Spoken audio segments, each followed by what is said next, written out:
AI, pagbabago ng ating mundo.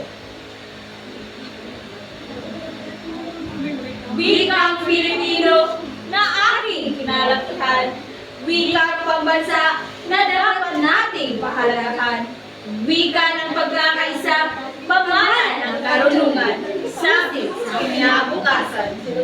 Ika nga ng ating pambansang bayani na si Dr. Jose Rizal, ang hindi marunong magmahal sa sariling wika ay higit pa sa malansang isda. Kaya huwag nating kalimutan ang ating wikang pinagmulan sapagkat ito ang ating pagkakakilala.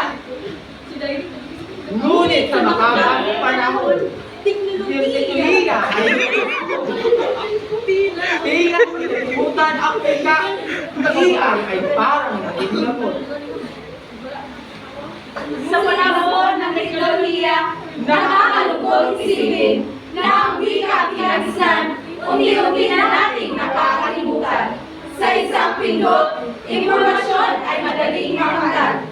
AI man ay mabilis sa kapangyarihan, ngunit wika atin ang nagbibigay kahulugan sa isip